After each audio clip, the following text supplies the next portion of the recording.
Hello everybody and welcome back. Root Beer here with more of the 2001 Fermat paper.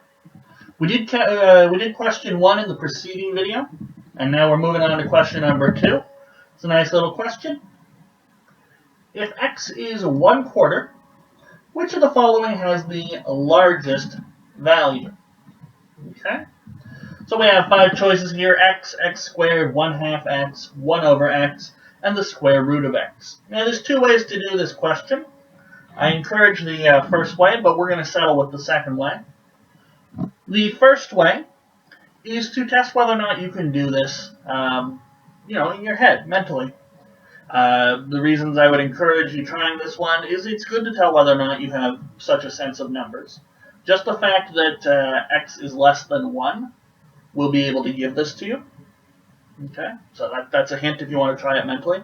Another reason is it's question number 2. It should be simple and it should go quickly. And if you can do it in your head rather than having to work things out or grab a calculator, that's going to save you time in the long run. Time that you can spend on the more difficult questions like 21 through 25. Okay? That said, the other way to do it is to actually take each of the 5 possibilities, because this is multiple choice. We are given 5 possibilities, and we're going to use that to our advantage here.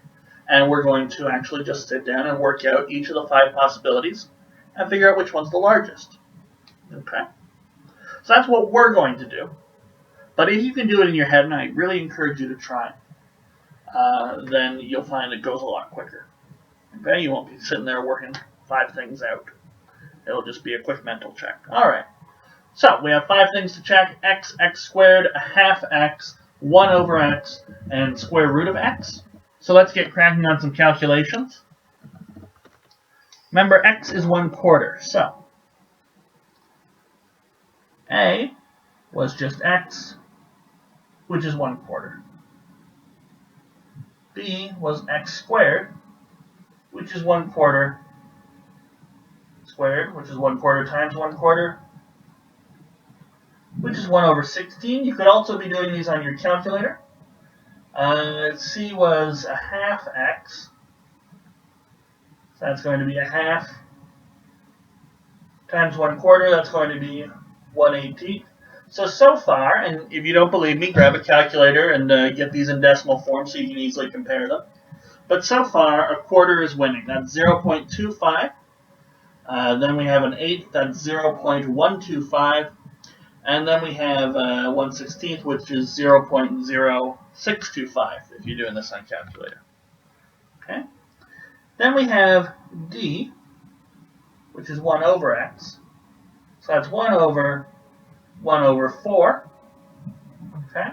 Now when we divide by a fraction, we flip it and multiply. So this is actually going to be 1 times, we flip this guy, 4 over 1, so that's just going to be 4. 4 is the only one so far that's even bigger than 1. So 4 is definitely in the lead. And finally we have e, which is the square root of x. Okay, so that's the square root of 1/4. Well, 1/4, we can split this up: square root on the top, square root on the bottom. So that's going to be 1/2, also less than 1. This is 0.5. So our answer should be D4. Okay?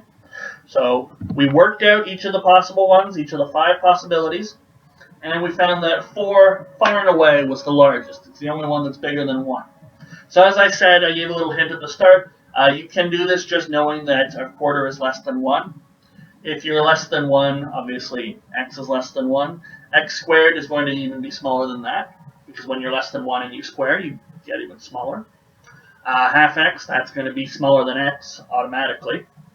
And the other one, square root of x, that's actually going to be bigger than x, because x is less than 1, but it's still going to be less than 1. That's something you can show. Whereas 1 over x, if you're less than 1, 1 over x will automatically be greater than 1.